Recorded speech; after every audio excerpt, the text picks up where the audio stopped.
Ago Plus, le journal. Ce journal vous est proposé par MKM Service, le partenaire privilégié d'Ago Plus Télévision, votre agence de grandes opportunités. Mesdames et messieurs, bonsoir. Merci de rester fidèles pour suivre cette édition du journal, mais avant tout, voici les titres. Élection de sénateurs et gouverneurs, le chef de l'État Félix Tshisekedi demande au ministre d'État, ministre de la Justice, le garde de Sceaux, Rose Mutombo. La direction de morgue de l'hôpital général de référence de Kinshasa a annoncé depuis ce lundi 11 mars la mise en terre de corps de personnes indigentes et de morts-nés. Les athlètes de karaté, tennis, badminton ont refusé de regagner les pays depuis hier mardi 12 mars si le gouvernement ne paye leurs frais.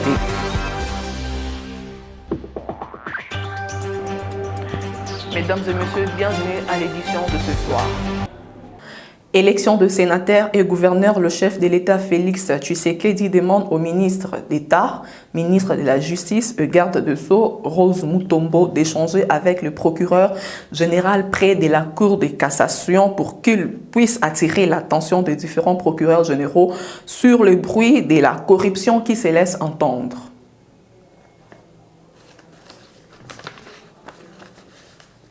Effectivement, je suis venu sur instruction du président de la République le rencontrer, puisqu'il a vraiment un souci par rapport au comportement des différents députés provinciaux.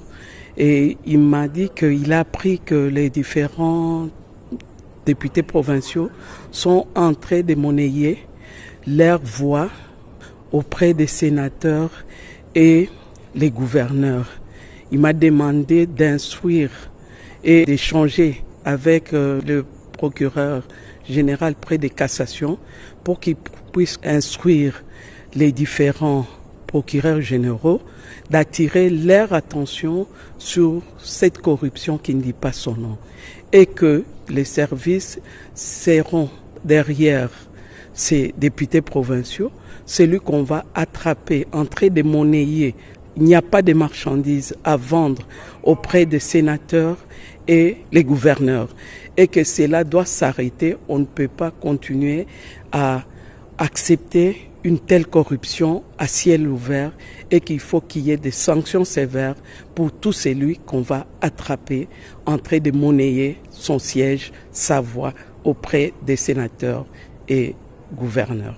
Excellence, c'est une pratique qui a pratiquement pris de l'ancrage dans le pays depuis le début des élections. C'est ce que les gens déplorent, le monnayage des voix au niveau des sénatoriales.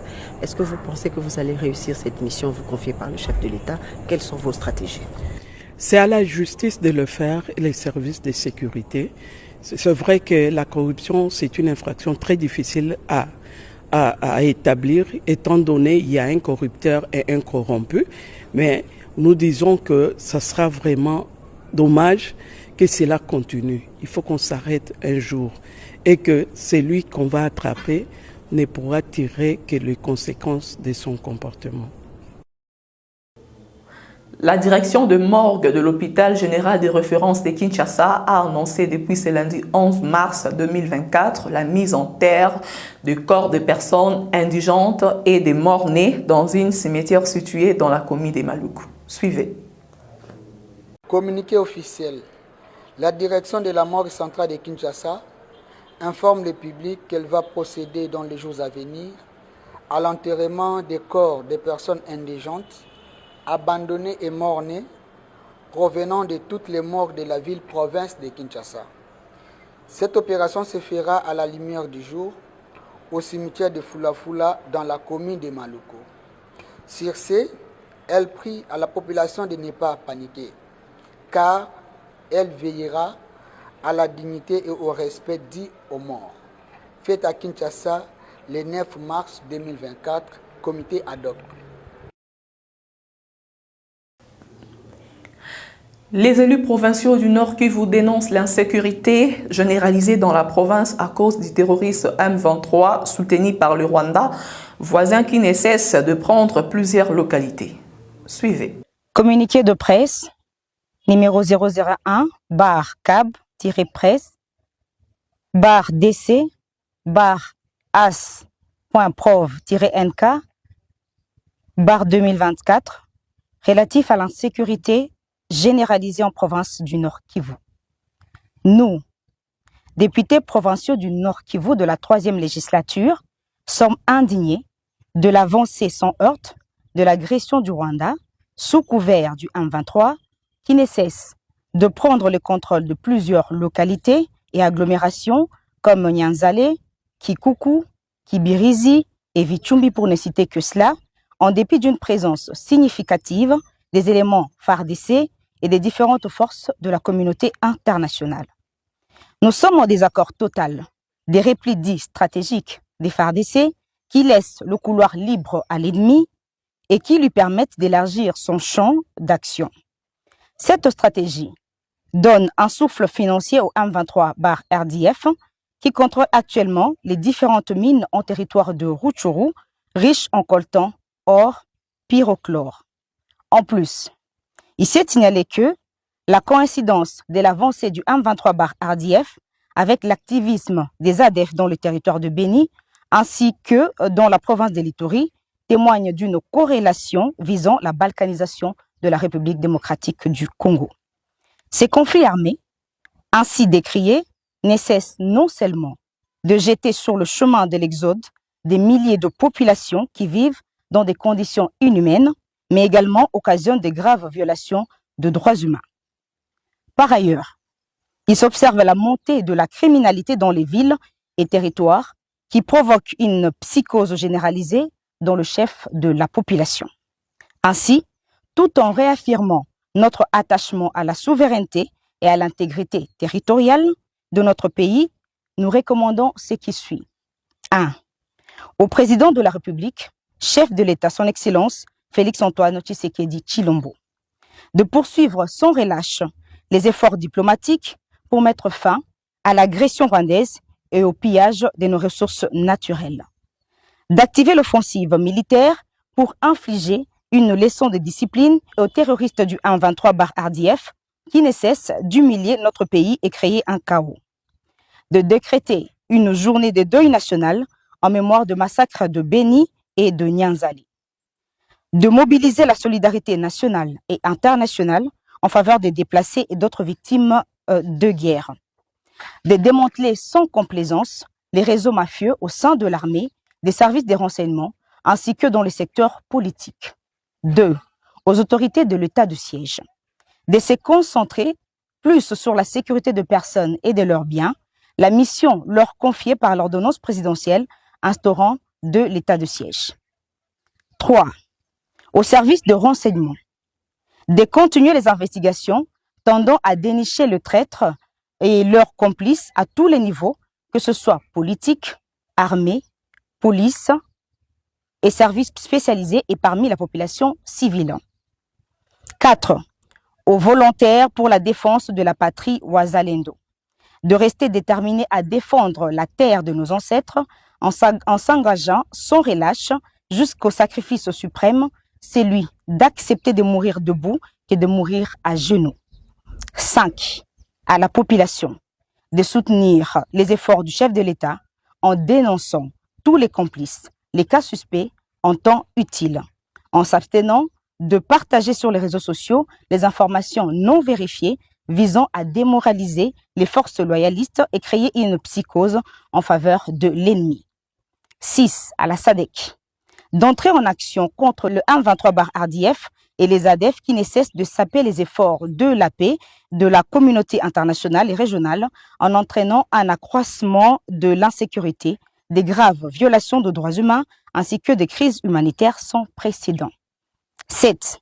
À la communauté internationale, au-delà de simples discours de condamnation et de bonnes intentions, de passer aux actions dissuasives, notamment infliger des sanctions ciblées contre les autorités rwandaises impliquées dans la guerre ainsi qu'aux membres des réseaux mafieux des multinationales qui les soutiennent et décréter l'embargo des armes au Rwanda ainsi que des minerais de sang pillés en République démocratique du Congo, de contraindre l'armée rwandaise de quitter le territoire congolais. Le Congo restera un et indivisible. Restons tous mobilisés contre la balkanisation. Ainsi, fête à Goma le 12 mars 2020. Parlons à présent sport pour vous signaler que la Confédération africaine de football a annoncé depuis ce mardi 12 mars à Kinshasa les cours de la licence C à l'intention de femmes entraîneurs congolaises. Suivez Madame Olive Kilola, présidente de la Ligue nationale de football féminin en RDC. Ça représente une réussite pour moi. Ce n'est qu'une suite d'un pas franchi. C'est pas tombé du ciel comme ça. C'est court et c'était cette considération de la CAF à notre égard, au football féminin congolais, vient d'une considération que le foot féminin s'est donné. Voilà, la plus belle femme donne ce qu'elle a et le foot féminin aujourd'hui a décroché la qualification à la CAN. Maroc, et bien voilà, la CAF s'est dit, voilà, il y a du potentiel là-bas. Ils sont venus aussi augmenter les talents, booster, parce que ça, son souhait. Aujourd'hui, les priorités de la CAF et la FIFA, c'est booster le foot féminin. Aujourd'hui, cette licence C, c'est le fruit du travail abattu pour le foot féminin. Pour la province de Kinshasa, c'est prévu pour 25, et ça sera dans chaque province, parce qu'on doit atteindre le goal au moins de 100 licences C, dames. Oui, il y en a qui ont voulu prendre de l'avant. Moi, je félicite comme on dit que la vie appartient au plus rapide. Ils sont venus, mais les autres aussi auront la même formation. Et ceux-là feront le doublon, parce qu'ils auront appris ça. Pourquoi? On peut répéter toujours, on apprend tous les jours. Oui, la CAF, ça c'est le plan de la CAF. Et la CAF va faire toutes les provinces. Toujours dans la page sportive, les léopards cyclistes de la République démocratique du Congo n'ont pas démérité à l'épreuve du critérium organisé ce mardi 12 mars à Accra, au Ghana, pour le compte du 13e jeu africain. Suivez.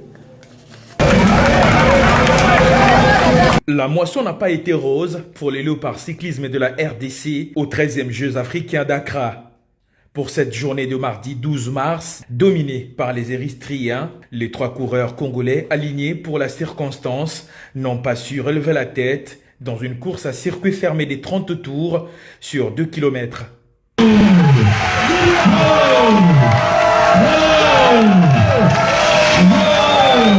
Avant même la fin de la course, Joël Kiaviro a dû laisser ses compères par abandon. J'avais vraiment une bonne préparation, mais malheureusement, aux dernières minutes, le plat a été changé vu mon retard, donc le retard du voyage pour venir ici aux Jeux africains. Une participation très désolante pour les fauves congolais dans ces Jeux. Malgré les encouragements du ministre des Sports et Loisirs, François-Claude Kaboulou-Mona Kaboulou, qui les a exhortés de ne jamais baisser le bras et continuer à se battre pour le pays. Je suis fier de notre participation. Les garçons que vous voyez ici, c'est notre cycliste. Il appartient à la Ligue du Nord Kivu. C'est une fierté. Avec ce qui arrive à nos compatriotes de cette partie du pays, et qu'un garçon qui vient de Goma, moralement, psychologiquement, parfois perturbé, mais il termine à la 11e place dans un classement où il y a 54 pays de l'Union africaine. C'est un résultat encourageant.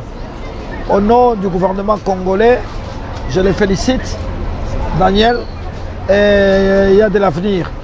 Malheureusement, notre leader s'est blessé dans une compétition. Il a connu une chute, Mohindo, avec qui on a beaucoup voyagé. Il n'a pas pu terminer. Mais on est fiers de notre participation. Du côté des dames, il n'y a pas de problème. On sent qu'il y a de l'avenir, beaucoup de potentialités dans notre cyclisme. Mais maintenant, il faut du punch. Il faut relancer les tours de la RDC. Classé 11e de cette course, circuit fermé, Daniel Ishara reviendra sur la piste dans les prochains jours en sprint chrono.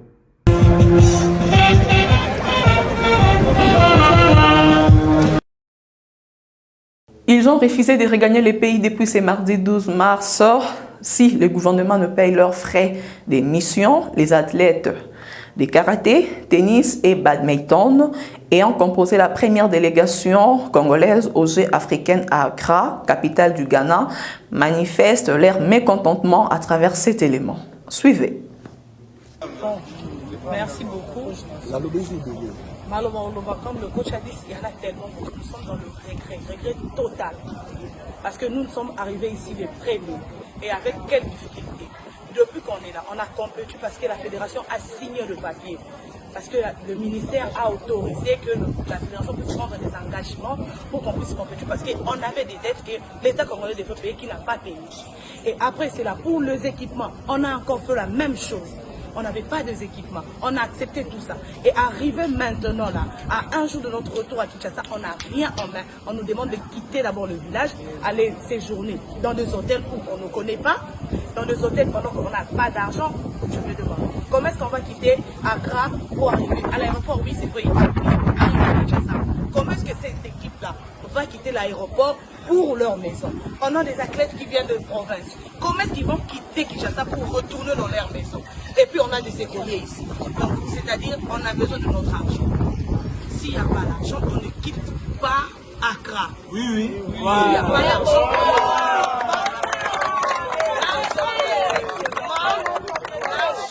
l'argent des équipements, on en a besoin. Et puis, on n'a pas besoin de compte bancaire. On a toujours été payé dans Mambo. Donc on a besoin de notre argent. MKM Service, le partenaire privilégié d'Ago Plus Télévision, votre agence des grandes opportunités. Bouclons ce journal avec cette page noire, notre très sincère condoléances aux familles éprouvées. Monsieur Alain Niati, preneur de vie à l'Ago Plus Télévision, informe aux amis et connaissances du décès de sa petite sœur Delvig Makwalambadou, décès survenu vendredi 8 mars à 23h. Le programme se présente comme suite. Samedi 16 mars interviendra la veillée mortuaire et dimanche 17 mars la levée du corps à la morgue de l'hôpital quinoise pour la mise en terre dans le Congo central. Mesdames et messieurs, c'est la fin de ce journal. Voici les rappels des titres.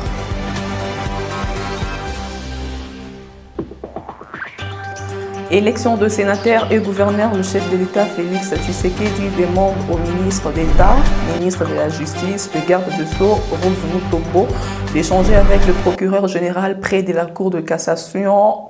La direction de morgue de l'hôpital général de référence de Kinshasa a annoncé depuis ce lundi 11 mars la mise en terre de corps de personnes indigentes.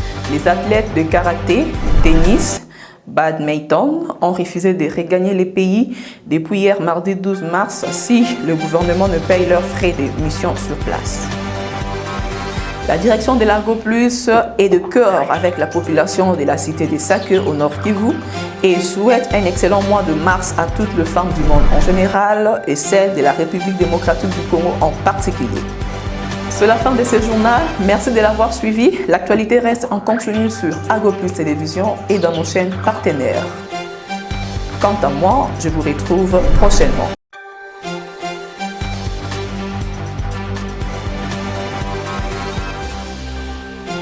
Ago Plus, le journal. Ce journal vous est proposé par MKM Service, le partenaire privilégié d'Ago Plus Télévision, votre agence des grandes opportunités. MKM Service.